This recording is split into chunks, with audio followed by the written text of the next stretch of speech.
আজকে তোমাদের সাথে শেয়ার করব পুষ্টিগুণে ভরপুর সজনে ফুলের রেসিপি। গরম ভাতের সাথে সজনে ফুলের এই রেসিপিটা থাকলে আর কোনো কিচ্ছু দরকার হবে না, এটা আমি তোমাদের কথা দিলাম। একবার হলেও এইভাবে সজনে ফুল রান্না করে দেখো, তারপর আমায় কমেন্ট করে জানিও রেসিপিটা তোমাদের কেমন লাগলো। নমস্কার বন্ধুরা, শুভমিতা ব্লগে সবাইকে স্বাগত জানাই। তাহলে চলো আজকের এই রেসিপি দেখে নেওয়া যাক। তবে রেসিপিটা কেউ স্কিপ করো না, স্কিপ করলে আমি কি পদ্ধতিতে রেসিপিটা বানালাম বা কী মশলার অ্যাড করলাম সেটা তোমরা মিস করে যাবে। তখন হয়তো রেসিপিটা খেতে এতটা ভালো হবে না। কারণ বেশ কিছু টিপস দেব যেইভাবে রান্না করলে সজনে ফুল একদমই তেতো ভাবটাও লাগবে না, খেতেও বেশ ভালো লাগবে। প্রথমেই সজনে ফুলগুলো ডাঁটা থেকে আলাদা করে নিয়েছি।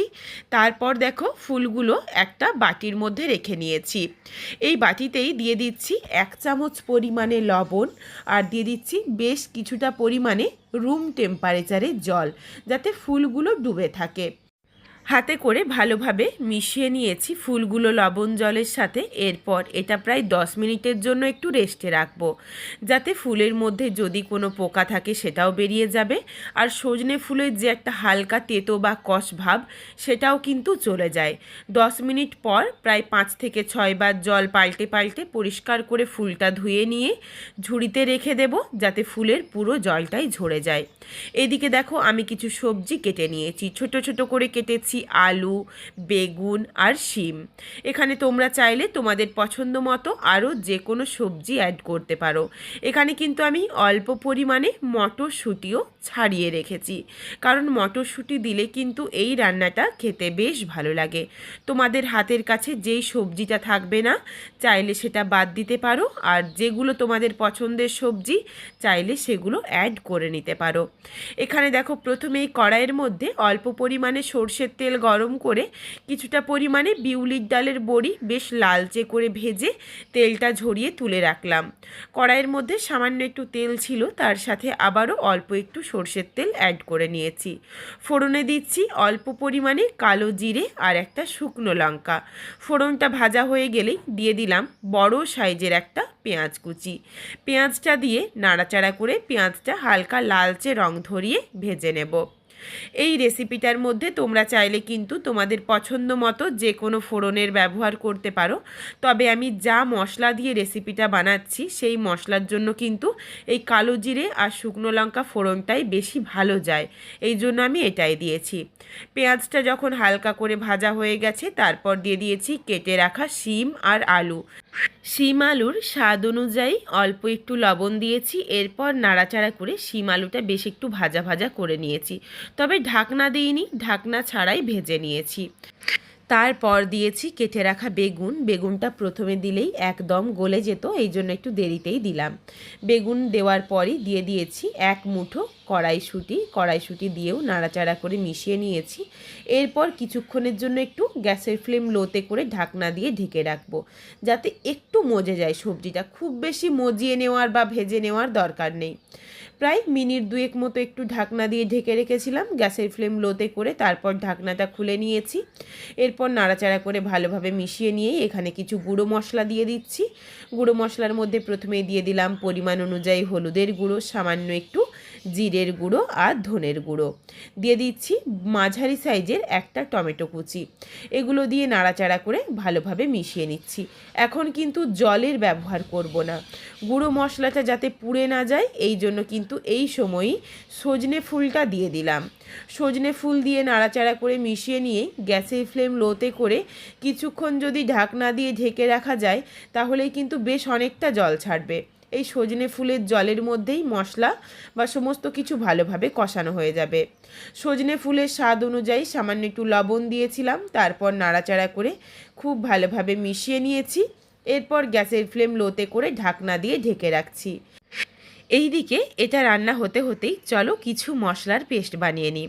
প্রথমেই মিক্সিং জারে নিয়েছি 4টে কাঁচা পাকা লঙ্কা। তোমরা যেমন ঝাল খাও সেই বুঝে কাঁচা লঙ্কাটা নিয়ে নিও। আর এই রেসিপিতে গুঁড়ো লঙ্কা ব্যবহার করব না, তার কারণ রেসিপিটা স্বাস্থ্যকরভাবেই বানাবো। নিয়েছি 1 চামচ পোস্ত আর 1 চামচ চারমগজ। এগুলোকে প্রথমেই শুকনো অবস্থাতেই আগে গুঁড়ো করে নিয়েছি, যাতে মশলার পেস্টটা একদম মিহি হয়। তারপর অল্প একটু জল দিয়ে একদম মিহি করে দেখো মশলাটা বেটে নিয়েছি। সুন্দর একটা ক্রিমি ভাব চলে এসেছে। একটু চলো তোমাদের চামচে করে তুলে দেখিয়ে দিচ্ছি। দেখো মশলাটা কতটা সুন্দর হয়েছে।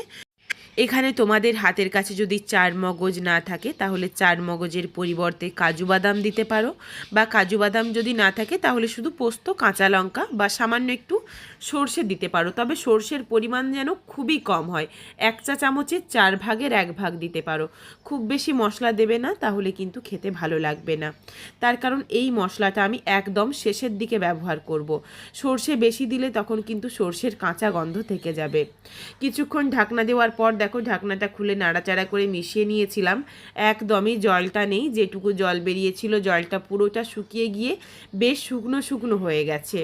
এইভাবে যদি সজনে ফুলের জলটাকে শুকিয়ে নেওয়া যায় তাহলে তেতো ভাবটা একদমই লাগে না। তারপর দিয়ে দিয়েছি বেটে রাখা মশলার পেস্ট। বাটা মশলাটা দিয়ে প্রায় 1 কাপ পরিমাণে জল দিয়ে দিয়েছি। এখানে আমি রেসিপিটা খুব বেশি শুকনো করব না, একটু মাখো মাখো রাখবো, যাতে ভাত হোক বা রুটি যে কোনো কিছুর সাথেই খাওয়া যায়। কিন্তু তোমরা তোমাদের পছন্দ মতো জলটা দিয়ে নিও। জল দিয়ে নাড়াচাড়া করে মিশিয়ে নিয়েই এটা একটু ফুটে যাওয়া অবধি অপেক্ষা করব। সুন্দরভাবে দেখো তরকারিটা ফুটে উঠেছে। এরপর এখানে দিয়ে দিচ্ছি স্বাদ অনুযায়ী লবণ, 1/2 চামচ পরিমাণে চিনি। চিনিটা কিন্তু অবশ্যই দিও, তাহলে টেস্টটা ব্যালেন্স হবে। আর সজনে ফুলের যে একটা কষ ভাব বা তেতো ভাব সেটা একদমই থাকবে না।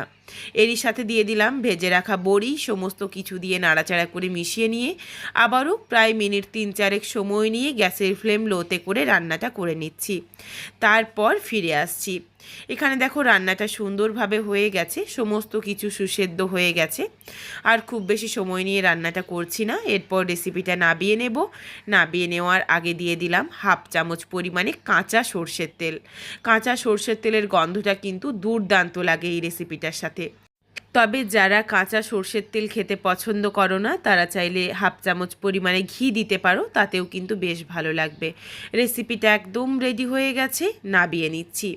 এই রেসিপিটা একবার হলেও গরম ভাত হোক বা রুটি, পরোটা যে কোনো কিছুর সাথে খেয়ে দেখো।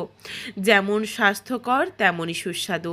তবে বাড়িতে অবশ্যই একবার হলেও রেসিপিটা বানিয়ে আমায় কমেন্ট করে জানাতে ভুলো না কিন্তু রেসিপিটা তোমাদের কেমন লাগলো। এটা আমার অনুরোধ রইল তোমাদের কাছে। রেসিপিটা তোমাদের যদি ভালো লাগে তাহলে লাইক করো, শেয়ার করে বন্ধুদের দেখার সুযোগ করে দিও। তোমরা যদি আরও এই ধরনের নিত্য নতুন ঘরোয়া রেসিপি দেখতে চাও তাহলে অবশ্যই আমার চ্যানেলটিকে সাবস্ক্রাইব করে পাশে থাকা বেলটি অন করে অল নোটিফিকেশান অন করে দিও, যাতে আমার প্রত্যেকটা রেসিপির নোটিফিকেশান সবার প্রথমে তোমাদের কাছে পৌঁছে যায়। আবারও খুব শীঘ্রই হাজির হচ্ছি ঘরোয়া নতুন কোনো এক রেসিপি নিয়ে। পরবর্তী রেসিপি দেখার আমন্ত্রণ রইল। পুরো ভিডিওটা দেখার জন্য অসংখ্য ধন্যবাদ। তাহলে আজকে আসি, সবাই ভালো থেকো, সুস্থ থেকো। আবারও শীঘ্রই দেখা হচ্ছে কিন্তু ঘরোয়া নতুন কোনো এক রেসিপির সাথে।